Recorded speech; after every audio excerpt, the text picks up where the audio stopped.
ಉತ್ತರ ಕರ್ನಾಟಕದಲ್ಲಿ ವಿಶೇಷವಾಗಿ ಮಕ್ಕಳಿಗೆ ಪೌಷ್ಟಿಕಾಂಶದ ಕೊರತೆ ಇರೋ ಕಾರಣಕ್ಕಾಗಿ ಸರ್ಕಾರ ಹಲವಾರು ಯೋಜನೆಗಳನ್ನು ಹಮ್ಮಿಕೊಂಡಿದೆ. ವಿಶೇಷವಾಗಿ ಸಿದ್ದರಾಮಯ್ಯನವರ ಕನಸಿನ ಕೂಸು. ಅವರು ಮೊದಲಿಂದ ಹೇಳ್ತಾ ಇದ್ರು, ಹೊಟ್ಟೆಗೆ ಅನ್ನ ಇಲ್ಲ, ಅದಕ್ಕಾಗಿ ಅನ್ನಭಾಗ್ಯ ತಂದಿದ್ದೀನಿ. ಹಾಗೆಯೇ ಮಕ್ಕಳಿಗೆ ಕೂಡ ಪೌಷ್ಟಿಕಾಂಶ ವಿಚಾರಕ್ಕೆ ಸಂಬಂಧಪಟ್ಟ ಹಾಗೆ ಬೇಕಾದೆಲ್ಲ ಸಿಗ್ತಾ ಇದೆ ಮಕ್ಕಳಿಗೆ. ಆದರೆ ಆ ಮಕ್ಕಳಿಗೆ ಅದನ್ನು ತಲುಪಿಸಬೇಕಾದ ಶಿಕ್ಷಕರೇ ಅದನ್ನು ಕಾಳಸಂತೆಯಲ್ಲಿ ಮಾರಾಟ ಮಾಡ್ತಾ ಇದ್ದಾರೆ ಅಂತಂದರೆ, ಮುಖ್ಯಮಂತ್ರಿ ಸಿದ್ದರಾಮಯ್ಯನವರೇ 24 ಗಂಟೆಯೊಳಗಾಗಿ ಈ ಶಿಕ್ಷಕ ಮನೆಯಲ್ಲಿರಬೇಕು, ಈ ಶಿಕ್ಷಕರನ್ನ ಅಮಾನತುಗೊಳಿಸಬೇಕು. ಯಾಕೆ ಅಂತಂದರೆ ಈ ಸ್ಟೋರಿ ನೋಡಿ.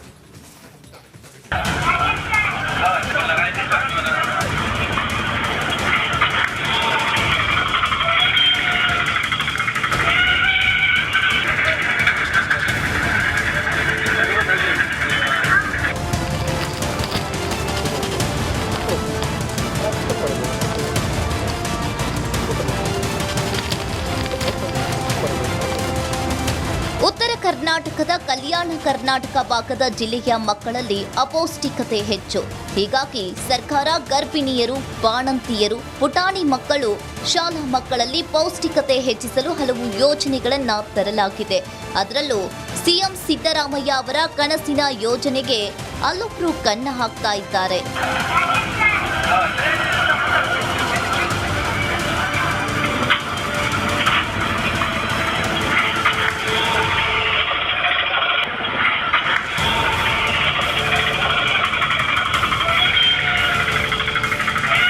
ಹೀಗೆ ಸ್ವತಃ ತನ್ನ ಕಾರಿನಲ್ಲಿ ಹಾಲಿನ ಪ್ಯಾಕೆಟ್ ತೆಗೆದುಕೊಂಡು ಬಂದು ಕಿರಾಣಿ ಅಂಗಡಿಗೆ ಮಾರಾಟ ಮಾಡ್ತಿರೋ ಮುಖ್ಯ ಶಿಕ್ಷಕನ ಹೆಸರು ಸೂರ್ಯಕಾಂತ್.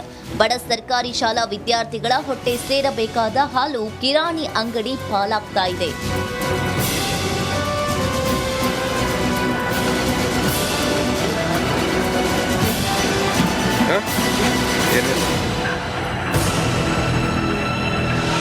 ಅಷ್ಟಕ್ಕೂ ಈ ದೃಶ್ಯ ಕಂಡು ಬಂದಿದ್ದು ಯಾದಗಿರಿ ತಾಲೂಕಿನ ಲಿಂಗೇರಿ ತಾಂಡಾದಲ್ಲಿ. ಕ್ಷೀರಭಾಗ್ಯ ಯೋಜನೆಯ ಹಾಲಿನ ಪೌಡರ್ ಕಿರಾಣಿ ಅಂಗಡಿಯಲ್ಲಿ ಮಾರಾಟ ಆಗ್ತಾ ಇದೆ. ಅದು ಕೂಡ ಮಾರಾಟ ಮಾಡ್ತಿರೋದು ಮುಖ್ಯ ಶಿಕ್ಷಕ ಸೂರ್ಯಕಾಂತ್.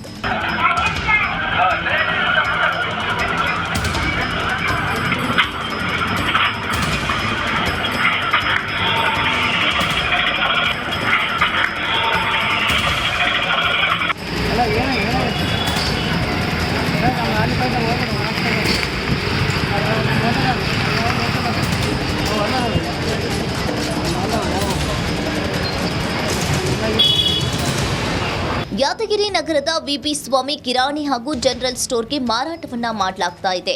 ಇದು ನಿನ್ನೆ ಮೊನ್ನೆಯದಲ್ಲ, ಹಲವು ವರ್ಷಗಳಿಂದ ಈ ರೀತಿಯ ಮಿಲ್ಕ್ ಪೌಡರ್ ಮಾರಾಟವನ್ನ ಮಾಡ್ತಾ ಇದ್ದಾನೆ ಸೂರ್ಯಕಾಂತ್. ನಿತ್ಯ ಕೆನೆಭರಿತ ಹಾಲನ್ನ ನೀಡುವ ಕ್ಷೀರಭಾಗ್ಯ ಯೋಜನೆ ಗ್ರಾಮೀಣ ಮಟ್ಟದ ಶಾಲಾ ಮಕ್ಕಳ ಅಪೌಷ್ಟಿಕತೆ ನಿವಾರಣೆಗಾಗಿ ವಿತರಿಸುವ ಹಾಲಿದು. ಆದ್ರೆ ಈ ರೀತಿ ಮಾರಾಟ ಮಾಡ್ತಾ ಇದ್ರು ಯಾರು ಧ್ವನಿ ಎತ್ತಿಲ್ಲ. ನೋಡೋಣ, ರಿಪಬ್ಲಿಕ್ ಕನ್ನಡದಲ್ಲಿ ವರದಿ ಪ್ರಸಾರ ಆದ್ಮೇಲಾದ್ರೂ ಸಂಬಂಧಪಟ್ಟ ಅಧಿಕಾರಿಗಳು ಎಚ್ಚೆತ್ತುಕೊಳ್ತಾರಾ?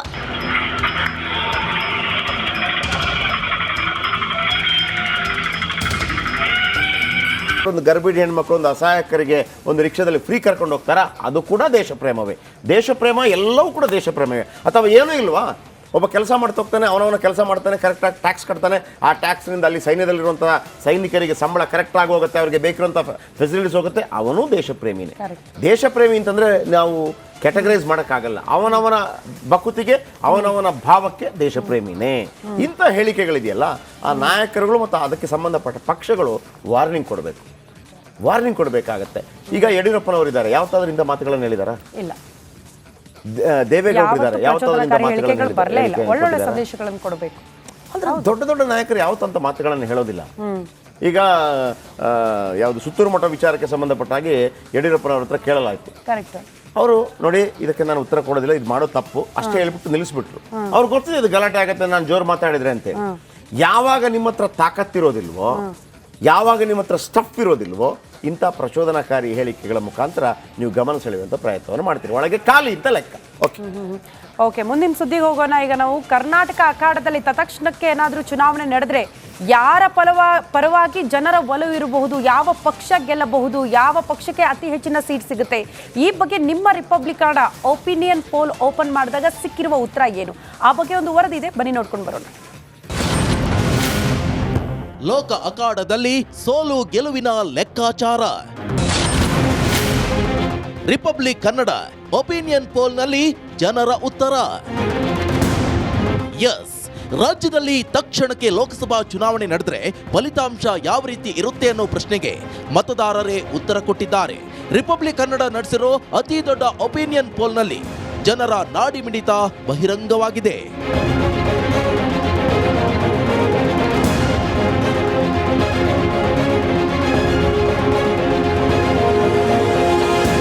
ರಿಪಬ್ಲಿಕ್ ಕನ್ನಡ ನಡೆಸಿರೋ ಲೋಕಸಭಾ ಚುನಾವಣಾ ಪೂರ್ವ ಸಮೀಕ್ಷೆಯಲ್ಲಿ ಪ್ರಮುಖವಾಗಿ 7 ಪ್ರಶ್ನೆಗಳನ್ನ ಕೇಳಲಾಗಿತ್ತು. ಕರ್ನಾಟಕದಲ್ಲಿ ಜನವರಿ 27ರಿಂದ ಫೆಬ್ರವರಿ 7ರವರೆಗೂ ಸಮೀಕ್ಷೆ ನಡೆಸಿದ್ದು ಒಟ್ಟು 2321 ಸ್ಯಾಂಪಲ್ ಸಂಗ್ರಹಿಸಲಾಗಿದೆ. ಈ ಸಮೀಕ್ಷೆಯಲ್ಲಿ ಜನರು ನೀಡಿರೋ ಪ್ರತಿಕ್ರಿಯೆ ಭವಿಷ್ಯದ ಫಲಿತಾಂಶಕ್ಕೆ ಹಿಡಿದ ಕೈಗನ್ನಡಿಯಂತಿದೆ.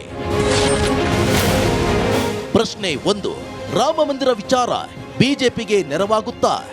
ಈ ಪ್ರಶ್ನೆಗೆ ಉತ್ತರ ನೀಡಿರೋ 100% ಜನರಲ್ಲಿ 61% ಜನರು ಹೌದು ಅಂತ ಉತ್ತರಿಸಿದ್ದಾರೆ. 24% ಮಂದಿ ಇಲ್ಲ ಎಂದ್ರೆ 15% ಜನರು ಹೇಳಲಾಗದು ಅನ್ನೋ ಅಭಿಪ್ರಾಯ ವ್ಯಕ್ತಪಡಿಸಿದ್ದಾರೆ. ಪ್ರಶ್ನೆ 2, ವೋಟಿಂಗ್ ಮೇಲೆ ತೆರಿಗೆ ವಿಚಾರ ಪರಿಣಾಮ. ಈ ಪ್ರಶ್ನೆಗೆ 17% ಜನರು ಹೌದು ಎಂದಾದ್ರೆ 42% ಮಂದಿ ಇಲ್ಲ ಎಂದಿದ್ದಾರೆ. ಇನ್ನು 29% ಮಂದಿ ಗೊತ್ತಿಲ್ಲ ಎಂದಿದ್ದಾರೆ. ಅದೇ ರೀತಿ 12% ಜನರು ಹೇಳಲಾಗದು ಅಂತ ಅಭಿಪ್ರಾಯ ವ್ಯಕ್ತಪಡಿಸಿದ್ದಾರೆ. ಪ್ರಶ್ನೆ 3, ಲೋಕಸಭೆ ಚುನಾವಣೆಯಲ್ಲಿ ಮೋದಿಯೇ ದೊಡ್ಡ ವಿಷಯ.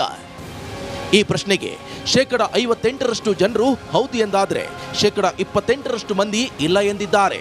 ಅದೇ ರೀತಿ 14% ಜನರು ಹೇಳಲಾಗದು ಅಂತ ಅಭಿಪ್ರಾಯ ವ್ಯಕ್ತಪಡಿಸಿದ್ದಾರೆ. ಪ್ರಶ್ನೆ 4, ಕೇಂದ್ರ ರಾಜ್ಯ ನಾಯಕತ್ವದಲ್ಲಿ ನಿಮ್ಮ ಮತ ಯಾರಿಗೆ? ಈ ಪ್ರಶ್ನೆಗೆ 44% ಜನರು ದೇಶದ ಚುನಾವಣೆಗೆ ಪ್ರಧಾನಿ ಯಾರೆಂಬುದು ಮುಖ್ಯ ಎಂದಿದ್ದಾರೆ. 24% ಮಂದಿ ರಾಜ್ಯ ಸರ್ಕಾರದ ಕಾರ್ಯ ಆಧರಿಸಿ ಮತ ಹಾಕ್ತೀವಿ ಎನ್ನುತ್ತಿದ್ರೆ 32% ಜನರು ಈ ಬಗ್ಗೆ ನಿರ್ಧರಿಸಿಲ್ಲ ಅಂತ ಉತ್ತರಿಸಿದ್ದಾರೆ. ಪ್ರಶ್ನೆ 5, ನಿಮ್ಮ ವೋಟು ನಿರ್ಧರಿಸುವಲ್ಲಿ ಜಾತಿ ಮುಖ್ಯವೇ? ಈ ಪ್ರಶ್ನೆಗೆ 18% ಜನರು ಹೌದು ಅಂದ್ರೆ 40% ಜನರು ಇಲ್ಲ ಎಂದಿದ್ದಾರೆ. ಅದೇ ರೀತಿ 40% ಜನರು ಹೇಳಲಾಗದು ಅಂತ ಹೇಳಿದ್ದಾರೆ. ಪ್ರಶ್ನೆ 6, ರಾಜ್ಯ ಸರ್ಕಾರದ ಗ್ಯಾರಂಟಿ ನಿಮ್ಮ ವೋಟ್ ನಿರ್ಧರಿಸುತ್ತಾ? ಈ ಪ್ರಶ್ನೆಗೆ 15% ಜನರು ಹೌದು ಎಂದಿದ್ದಾರೆ. 31% ಮಂದಿ ಇಲ್ಲ. ದೇಶದ ಚುನಾವಣೆಯಲ್ಲಿ ಬೇರೆ ವಿಚಾರ ಮುಖ್ಯ ಅಂತ ಹೇಳಿದ್ರೆ 24% ಜನರು ಇಲ್ಲ, ಗ್ಯಾರಂಟಿಗಳಿಂದ ವೋಟ್ ಮೇಲೆ ಪ್ರಭಾವ ಇಲ್ಲ ಅಂತ ಉತ್ತರಿಸಿದ್ದಾರೆ. ಇದೇ ವೇಳೆ 30% ಮಂದಿ ಹೇಳೋಕೆ ಆಗಲ್ಲ ಎಂದಿದ್ದಾರೆ. ಪ್ರಶ್ನೆ 7, ಲೋಕಸಭೆ ಚುನಾವಣೆಯಲ್ಲಿ ದೇಶದ ಭದ್ರತೆ ಮುಖ್ಯವೇ? ಈ ಪ್ರಶ್ನೆಗೆ 22% ಜನರು ಹೌದು ಎಂದ್ರೆ 49% ಮಂದಿ ಇಲ್ಲ ಎಂದಿದ್ದಾರೆ. ಇನ್ನು 29% ಜನರು ಹೇಳಲಾಗದು ಅಂದಿದ್ದಾರೆ. ದಳಕಮಲ ದೋಸ್ತಿಗೆ ಬಂಪರ್ ಗೆಲುವು. ಸದ್ಯ ರಾಜ್ಯದಲ್ಲಿ ಲೋಕಸಭಾ ಚುನಾವಣೆ ನಡೆದರೆ ಬಿಜೆಪಿ ಜೆಡಿಎಸ್ ದೋಸ್ತಿಗೆ ಹೆಚ್ಚು ಸ್ಥಾನ ಸಿಗಲಿದೆ ಅನ್ನೋದು ರಿಪಬ್ಲಿಕ್ ಕನ್ನಡ ಒಪಿನಿಯನ್ ಪೋಲ್ ಫಲಿತಾಂಶದಲ್ಲಿ ಬೆಳಕಿಗೆ ಬಂದಿದೆ. ಅದರ ಪ್ರಕಾರ ಬಿಜೆಪಿ ಜೆಡಿಎಸ್ ಮೈತ್ರಿ ಪರ 56% ಮತ ಬಂದಿದ್ದು 23ರಿಂದ 25 ಸ್ಥಾನವನ್ನ ಮೈತ್ರಿಕೂಟ ಗೆಲ್ಲಲಿದೆ. ಅದೇ ರೀತಿ ಕಾಂಗ್ರೆಸ್ ಪರ 37% ಜನರು ಒಲವು ತೋರಿದ್ದು 2ರಿಂದ 5 ಸ್ಥಾನವನ್ನ ಕಾಂಗ್ರೆಸ್ ಗೆದ್ದುಕೊಳ್ಳಲಿದೆ ಅಂತ ಜನರು ಅಭಿಪ್ರಾಯ ವ್ಯಕ್ತಪಡಿಸಿದ್ದಾರೆ.